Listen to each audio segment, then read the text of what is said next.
is Conway Castle.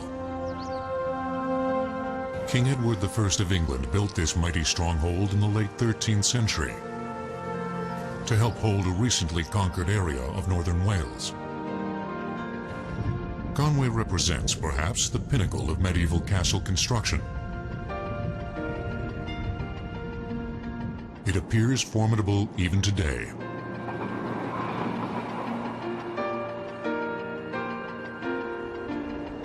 After more than 700 years, the sophistication of design is still clearly evident.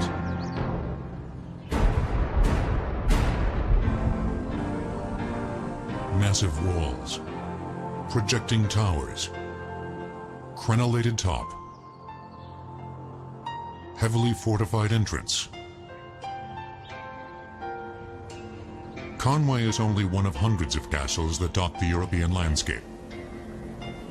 They might look different depending on where they are or when they were built. But all castles were multifaceted wonders of construction. It's complex because it needs to fulfill so many functions. It needs to be oppressive, it needs to be defensive, it needs to be a home, it needs to be a palace, it needs to be used as a treasury, it needs to be used as a courthouse, it needs to be used for a whole gamut of reasons, and the architecture reflects all of these. Castles were some of the most imposing structures ever built, withstanding both bloody assaults and the test of time. A well-defended castle would almost always win against anything but a very determined and very strong siege.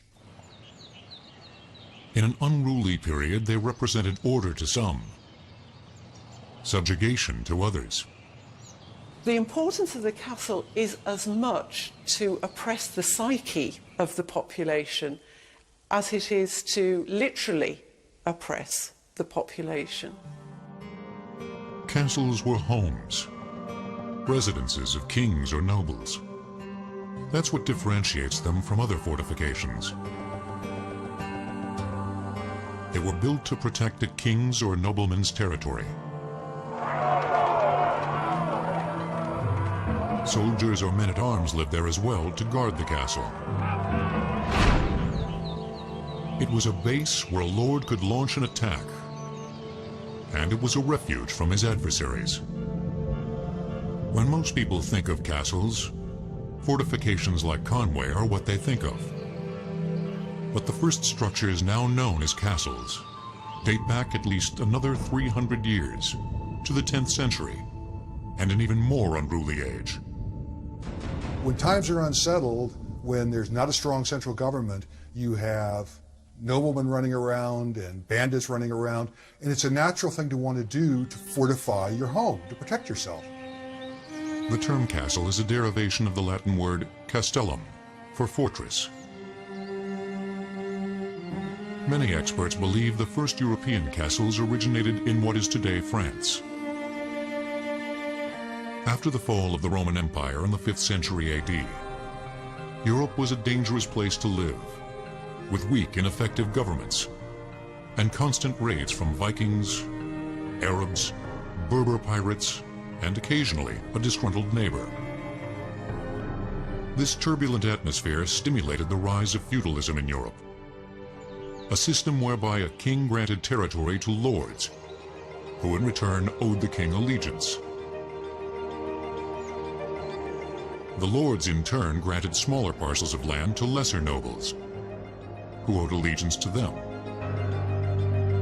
Although these nobles were knights, the fighting class of the feudal system, who in return for land grants rendered military service to their overlords. The introduction of feudalism combined with a weak central government incapable of adequately protecting its citizens gave rise to the first castles.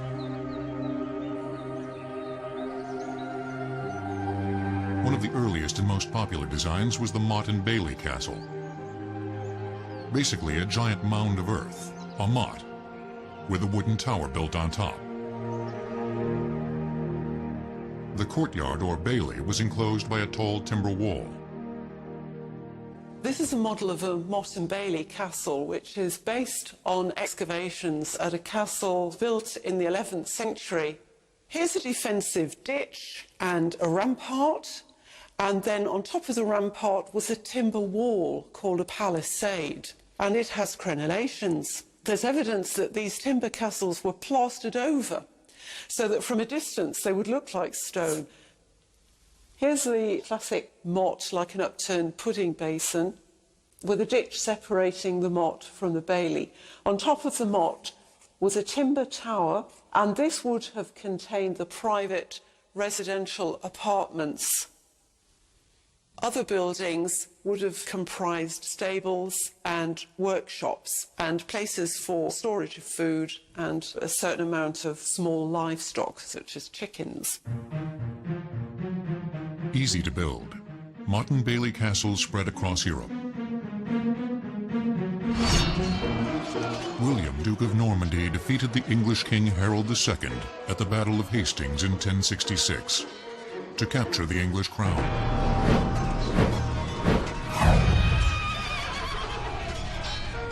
He brought Motte and Bailey's with him to help control his newly conquered land.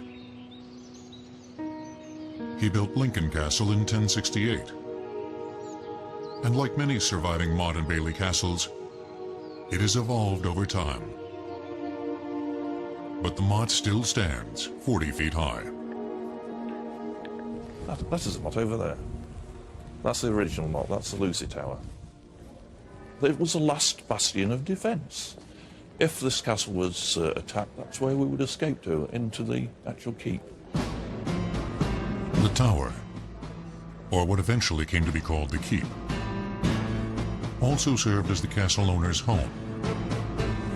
Being higher than the enemy served several strategic advantages. So builders tried to push towers and walls taller.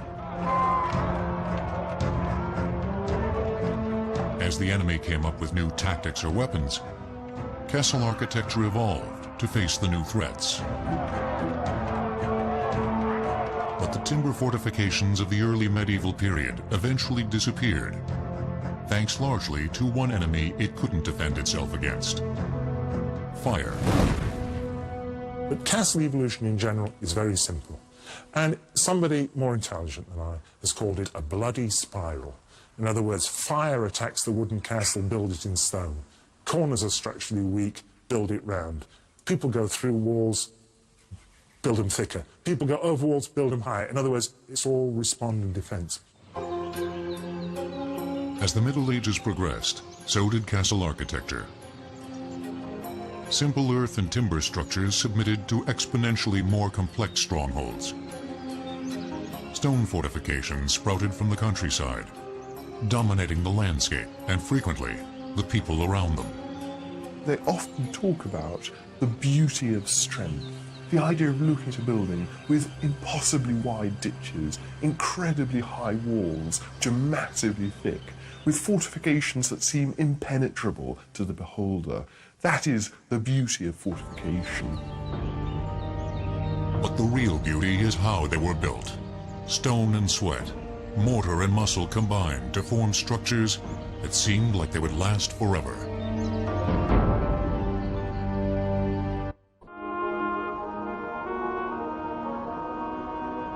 In the early medieval period, castle builders turned from wood to stone construction. The more money the builder had, the more elaborate and massive the fortifications became. Several of the most imposing castles in all of Great Britain were the result of one man's resolve. In 1283, Edward I, the King of England, conquered Gwynedd. Not Wales, just Gwynedd. Wales was a land of many different states, not unified politically.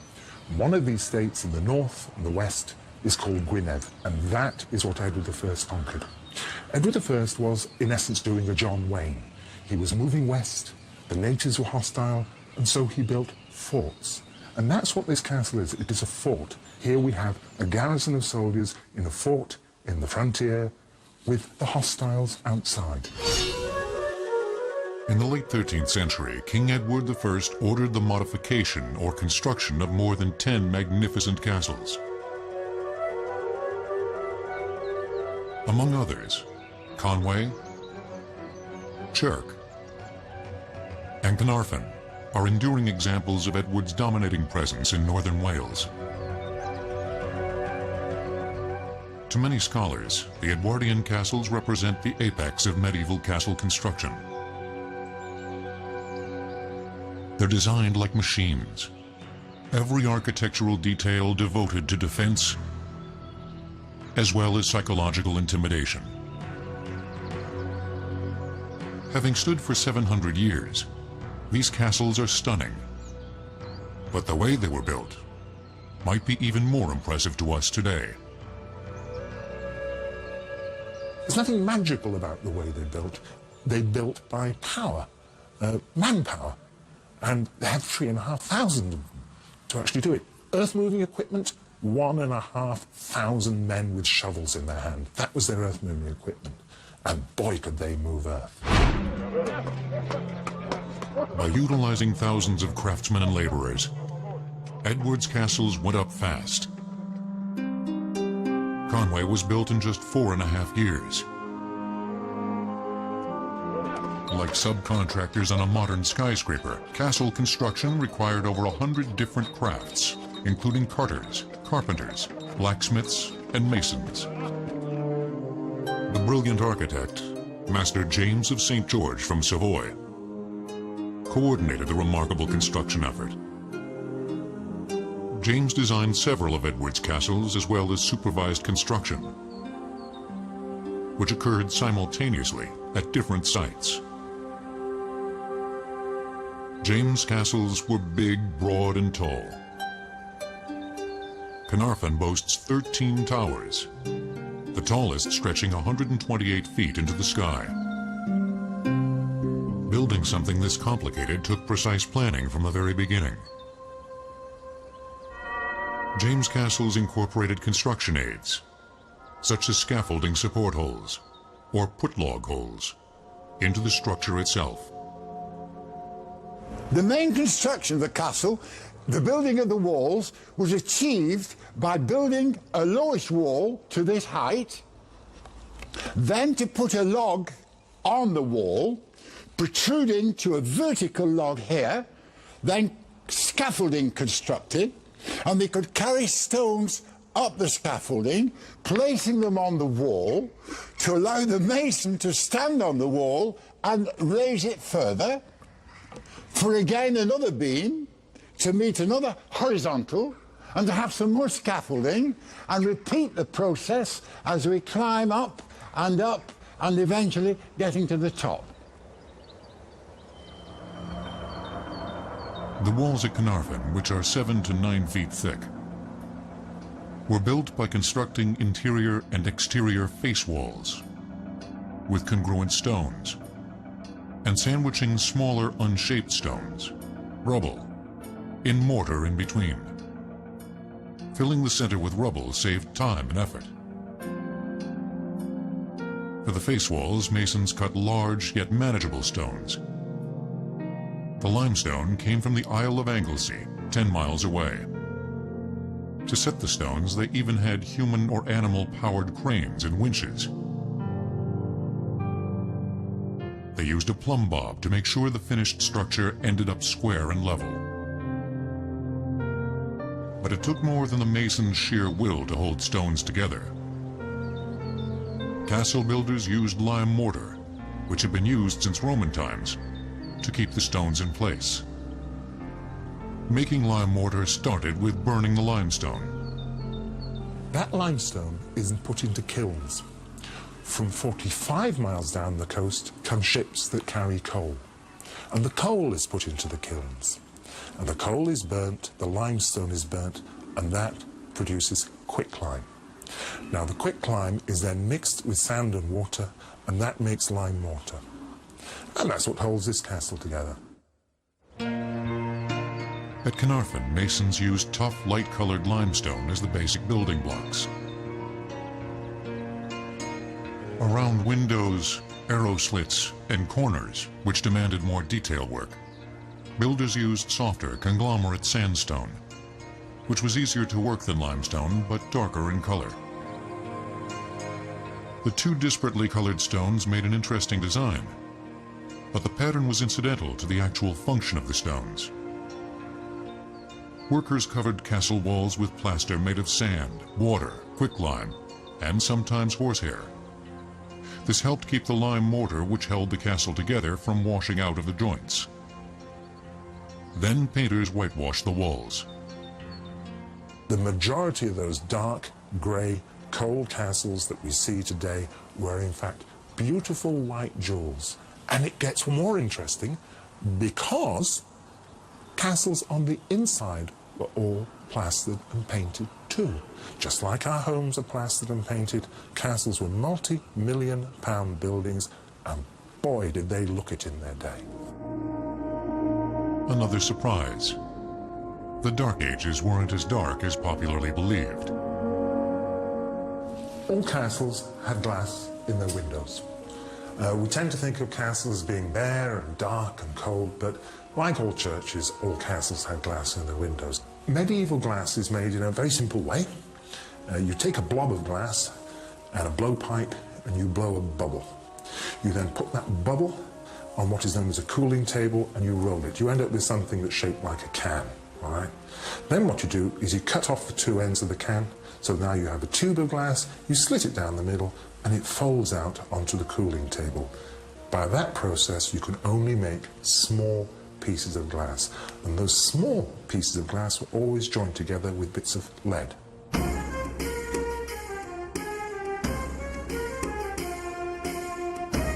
With an army of thousands, James of St. George created a magnificent group of castles,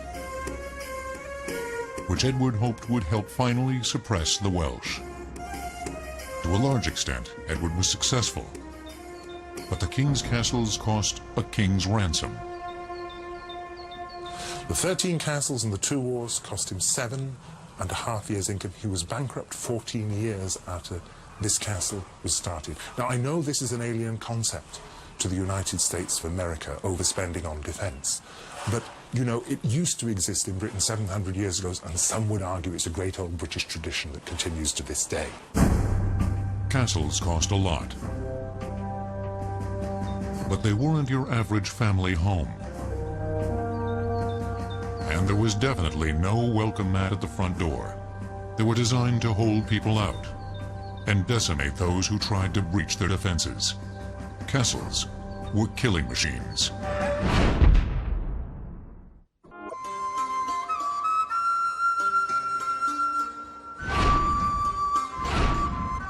Castles may have had glass windows and pretty painted walls, but that had nothing to do with their primary purpose.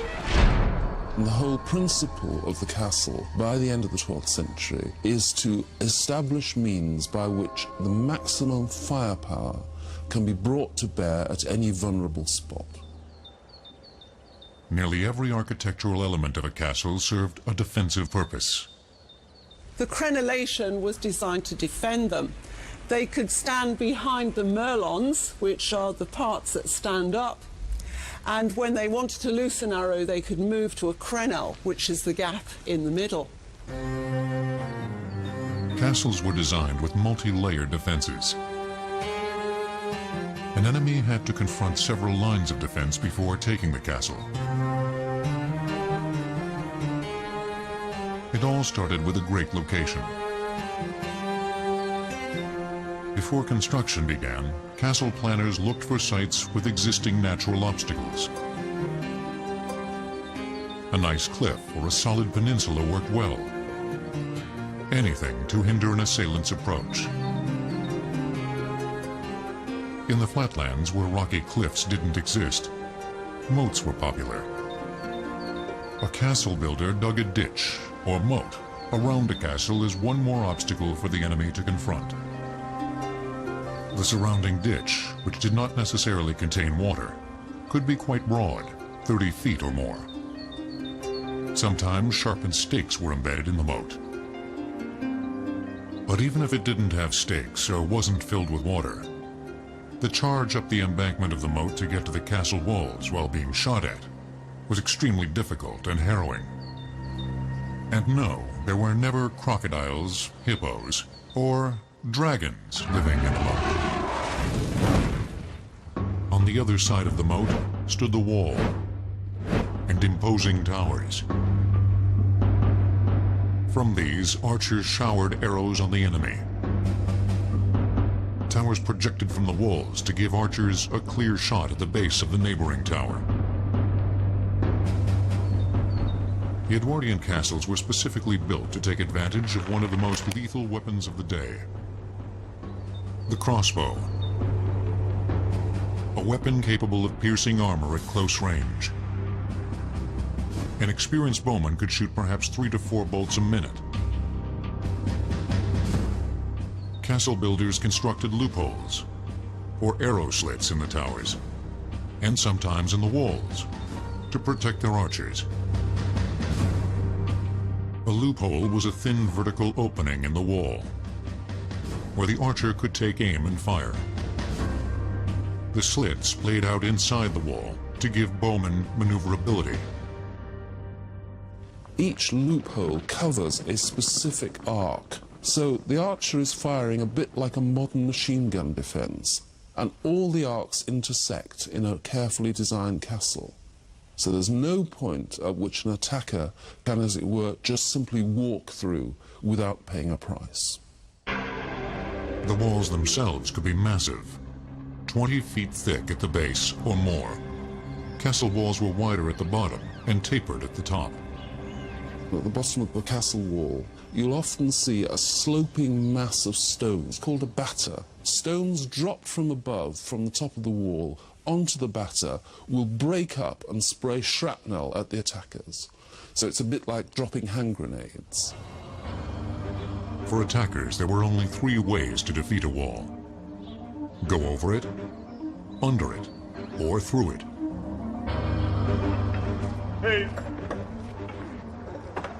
But before a direct assault, one option was to bombard the castle with the medieval equivalent of Tomahawk missiles.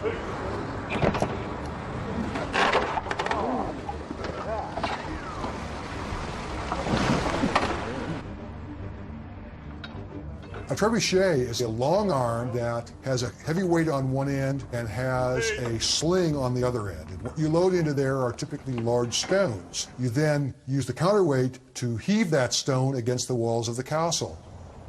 Stones were thrown at the top of the walls, the most vulnerable spot.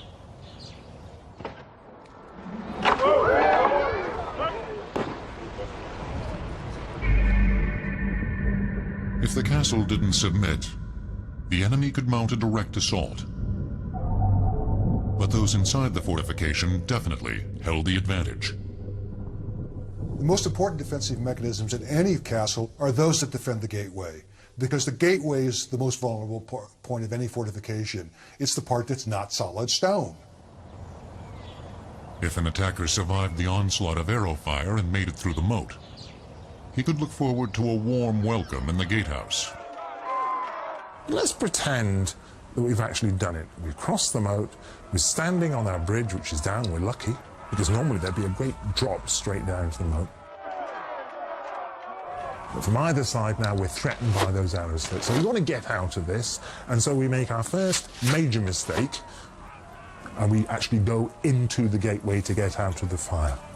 Now, the first line of defense in the gateway proper is the portcullis. Now, people think portcullises were made of iron. No, they're usually made of wood. The portcullis is raised and lowered in a groove. Here's the groove. Portcullises were things you could look through, things you could shoot through, but you couldn't walk through. Let's pretend we get beyond there. Well, beyond there, our next line of defense is this wooden gate. It's a reconstruction, but it's a fair reconstruction. It's about 5 inches thick, and you attacking it would hit it with a big battering ram, or potentially you would set fire to it. Now, look at the arrow slits to either side. From there, those crossbow bolts are going to be firing into us. But now, look up. Above your head, small, square holes, murder holes, operated from above, and a nice big rock is posted down on our head. And then you make probably your last mistake. You move on. You don't want to go back into there, into the gateway. You don't want to go in there, and so you move on into the centre of the castle. But when you get into the centre of the castle, look what happens. Look up there. Look, those arrow slits up there. And of course, people begin to shoot in. Those that have been firing out now turn around and shoot inwards, and you're surrounded. There is nowhere to go. Do you want to stand here and die? Do you want to go back through that gateway and die? Or do you want to go through a door and die? And a castle is a trap, like a noose. The harder you pull, the further you go, the worse off you are. Despite the incredibly elaborate defensive characteristics of the castle, if a besieger had enough men, supplies, and time, and was willing to make big enough sacrifices, the castle would fall. Corners are structurally weak. The place you ideally tunnel is, of course, the corners. You drive a tunnel under the corner, you prop it up with timber props, you pack the tunnel with brushwood, you light the brushwood burns, the props burn, the tunnel collapses, the corner collapses, and the walls collapse. End of castle.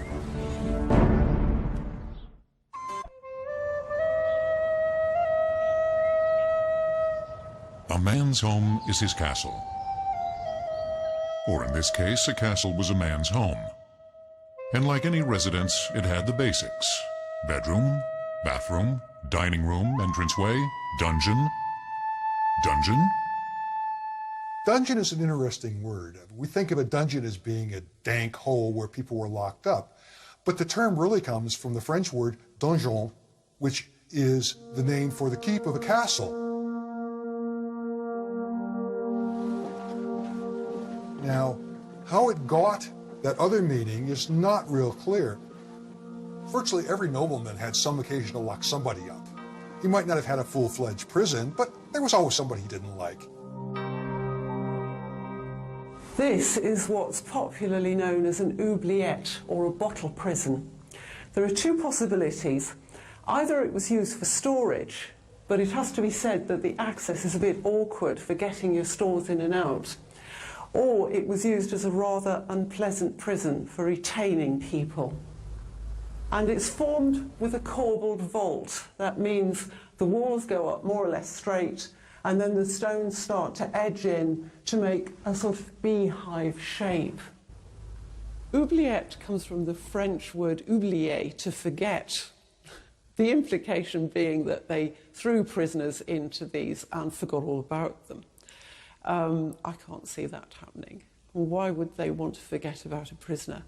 Either you're holding him for ransom, or he's a political prisoner, or he's a normal miscreant, in which case he's going to be hauled up for trial fairly soon and dealt with. Chirk Castle boasts a double-decker prison. We have two levels of dungeon. The upper level has a fireplace and is probably a room where you would have kept prisoners that you could sell for ransom. People that you wanted kept safe, but they were worth money. They could be gentry, they could be people captured in battle. The lower dungeon is a little more unpleasant.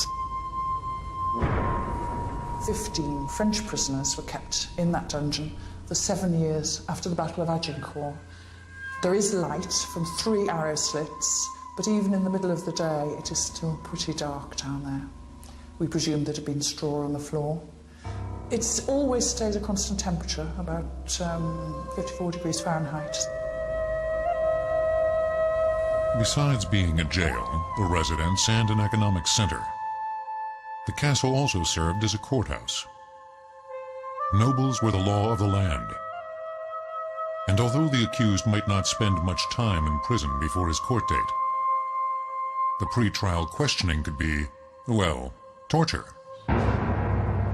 Torture, keeping someone alive for as long as you can, and inflicting often as much pain as you can, without killing them, of course.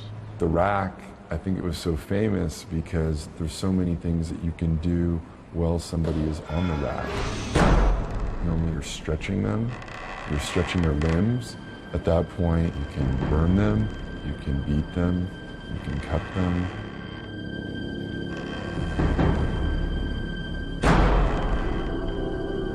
There were all kinds of horrifying torture instruments used, especially during the time of the Spanish Inquisition. Things that crushed, stretched, poked, ripped,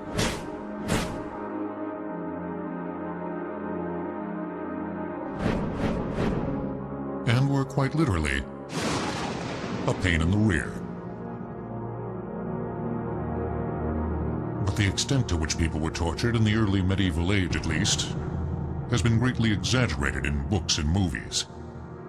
The torture was an accepted means of extracting information, although I think when every castle says, here's the room where the torture occurred, that's probably stretching things a bit.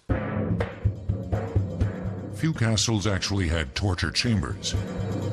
Most criminals were simply fined and released, or promptly executed. The dungeon was by far the worst guest room in the castle, but the rest of the fortified residence could be quite nice. And like any well-planned domicile today, the perfect home started with a good design. You never dared build a castle unless you had a water supply. Now, outside is a river, salt water. The tide comes in from the ocean. And yet, 10 yards away, happened to be a freshwater spring. If there had not been one, there would be no castle. This spring, this well built on it, is 91 feet deep and supplied the water for the castle. If the castle was besieged, it wouldn't last long without fresh water. Some had cisterns to collect rainwater. But if the castle wasn't being attacked, why drink water when you could have beer? This is the center of the whole social life and atmosphere of the castle. It is really in here. The king is in this castle. He wants everyone together in the banquet hall.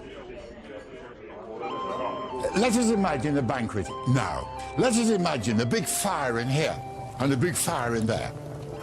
Across that wooden wall, there's a high table for the king and the queen and their friends. These white walls are now covered in flags and bunting. Here are further long tables for the soldiers. And the servants are rushing in from the kitchens, and they're bringing the meat and the chicken, and the veal and the venison, the pork and the fish, the goose and the duck. They start eating at 5 o'clock, and 3 hours later, they're still eating. It's now 8 o'clock, and the music starts from the minstrels here. The servants are rushing around with the wine and the beer. Now it's a cold evening, and now there's a big warm fire in here. Their stomachs are bulging with the meat and the chicken and the veal and the venison, and they're pouring in the beer and the wine. Well, it's midnight, and the king says, bed now. Come on, bed, because we're going to do this again tomorrow, and tomorrow, and tomorrow. And there's a banquet in here every night while the king is present. After a night of food and fun in the Great Hall, the king would retire to his bedchamber. So here we are in a living room in a castle. In the basement, nobody lives. 3 living floors.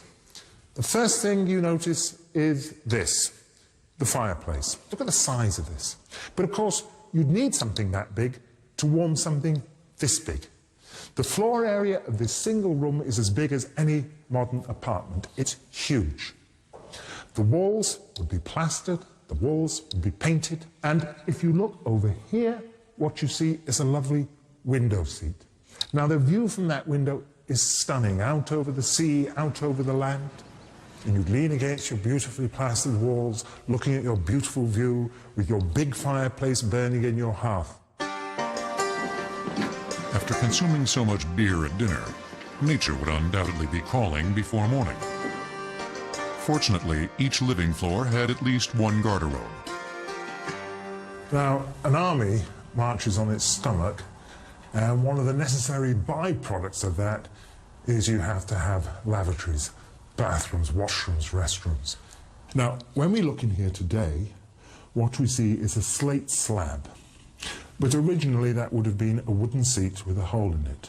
And beneath that slate slab is a shaft like a chimney.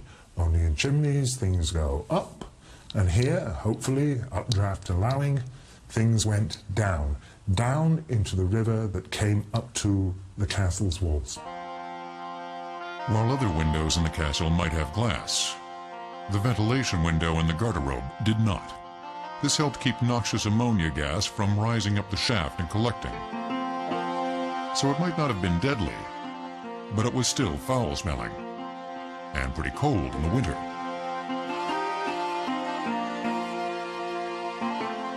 But these amenities and fine accommodations only got better as time went on.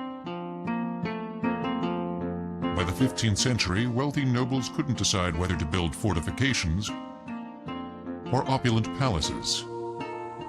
The political environment, as well as new methods of warfare, eventually led to the castle's decline. But not before builders constructed some of the most stunning structures of all time.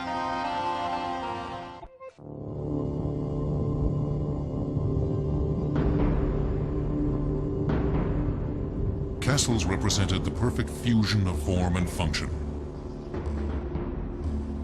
Masterfully constructed, at once intimidating, yet beautiful.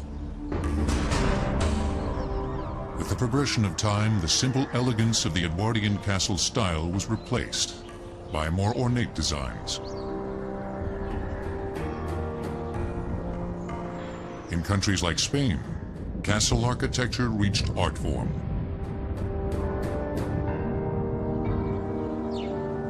These embellished Spanish fortifications were among the last true castles built.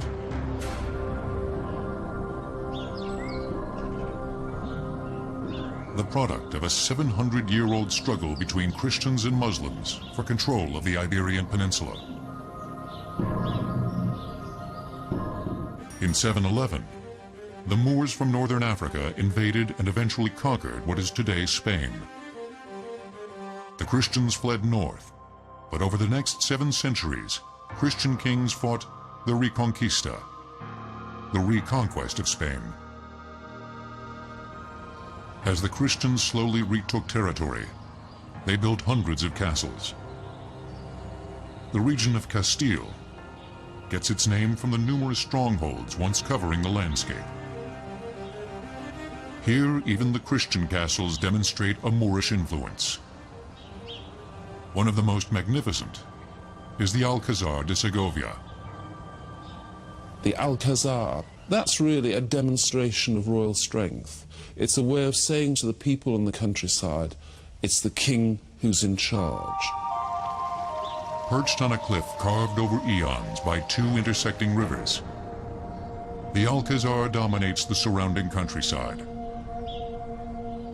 Well, this castle was built in the 12th century, but the construction lasted a lot of time during all the Middle Ages, from the 12th century until the 16th century, and was built by the Christian kings to have here a court.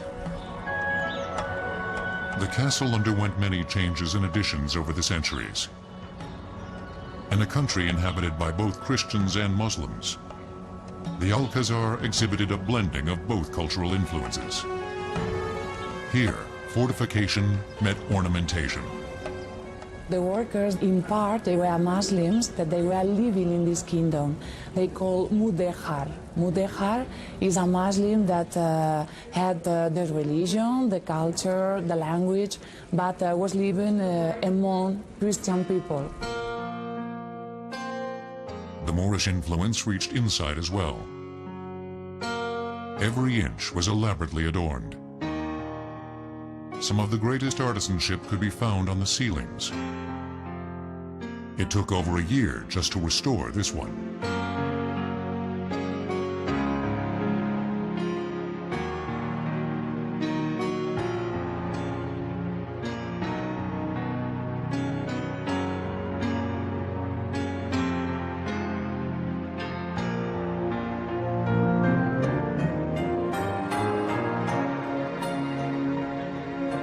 Architect architects and military strategists spent centuries refining the function of castles. That is, until one invention blew a big hole in all that work. Why did the castle decline? Two reasons. First place, people invented gunpowder, and cannons could knock down walls. Took them time to perfect it, but in the end, a castle with high walls was no longer defensible. Second reason, well, the world changed. Centralized government became stronger. Kings became real kings. They didn't depend on lords anymore, and they didn't like lords having castles. By the 15th century, nobles in much of Europe started building luxurious homes instead of fortifications. Slowly, many of these mighty fortifications fell into disuse.